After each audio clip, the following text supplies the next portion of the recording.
Hello everyone, I'm working on another little DIY project today. Let me just show you what we got going.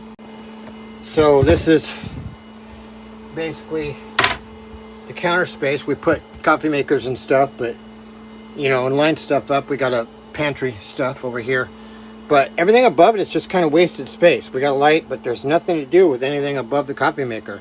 So we're going to fix that. So far we got a board cut for the shelf on that side. We're going to clean that up. We already cut a board for the other side that's going to clear the outlet, and I'll show you where that's going. One second. So we already cut and sanded this board so we can clear the outlet there, and then we're going to cut the board for the top that's going to fit on top and just make us a nice little shelf. We'll show you what it looks like when it's installed. So as you can see there, folks, I was being lazy. I had Lowe's cut the boards for me because they had their saws, and I figured they'd do all right job. But the guy was an 1/8 inch off on the boards matching up for the shelf. So we're just going to take that ledge, mark it off, and trim it down, and then sand it. We'll be back. Okay, we got these all trimmed up now.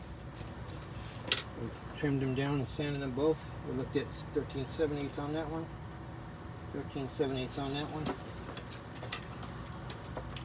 Got 13 7/8 on that one, 13 7/8. So the shelf should all sit nice and level. So we're going to get those installed and show you what that looks like. Stand by. Okay folks, got those trimmed out. They're looking pretty nice and even now.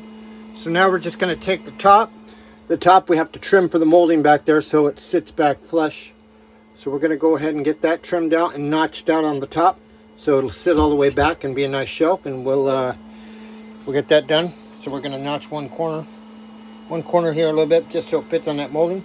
We'll get that done. We'll show you what it looks like. Okay folks, this is the finished shelf. This side I notched it out in the back.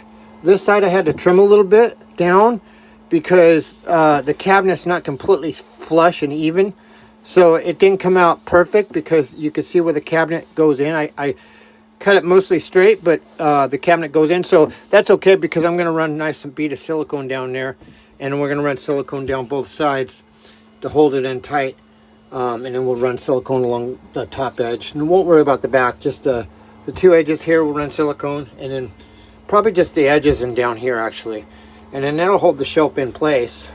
We might stick these on the back with two-sided tape just to hold them against the wall.